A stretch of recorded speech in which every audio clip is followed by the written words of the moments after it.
আবারও বলছি, বারে বারে বলছি, যত জায়গায় গেছে, এই যে সম্মেলন করলাম সেখানে বলে এসেছি ফেব্রুয়ারি মাসে নির্বাচন হবেই। এটা এই সব এই যে ঐকমত্য কমিশনের যে সনদ, এটা সনদেরই অংশ, এখন এটার সঙ্গে এটা জড়িত। এটা এই এই যে আমরা ঘোষণা করলাম, সেই ঘোষণাকে আমাদের রক্ষা করতে হবে। এটা এমন না যে কথার কথা বলে ফেলেছি, আচ্ছা ঠিক আছে 2 দিন পরে হলে কি হয়, ওরকম না। এটা ফেব্রুয়ারিতে হবে এবং ওই যে বারে বারে বলেছে এটা উৎসবমুখর নির্বাচন হবে। সেই উৎসবমুখর নির্বাচনের জন্য যা যা করতে হয় সবটা আমরা করবো, আমাদের সাধ্যে যতগুলো। এটার সঙ্গে আমরা কোনো কম্প্রোমাইজ করবো না।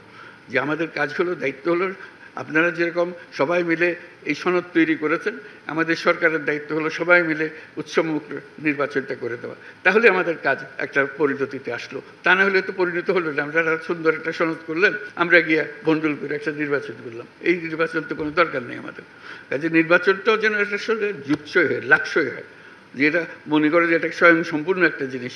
এটার সঙ্গে এটা বিচ্ছিন্ন কোনো ঘটনা না। এটা সনদ এক জিনিস, নির্বাচন আর জিনিস, ওরকম যেন না হয়। ওই যে উত্তরণটা কীভাবে হবে সেটা নিয়ে প্রশ্ন উঠছে, সেটার উত্তরও ওর মধ্যে দেওয়া আছে।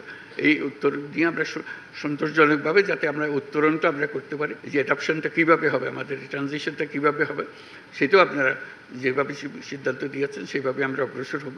আমাদের পরিপূর্ণ প্রচেষ্টা হবে। আপনারা যত কষ্ট করে এটা রচনা করেছেন, এতজন মিলে কমিশন, এবং আপনারা রাতের পর রাত, দিনের পর দিন, মাসের পর মাস যে কষ্টটা করেছেন, সেটা যেন আমরা বাস্তবে রূপান্তরিত করতে পারি নির্বাচনের মাধ্যমে, আমাদের দৈনন্দিন রাজনীতির মাধ্যমে যেন আমরা সেটাকে রূপান্তরিত করতে পারি।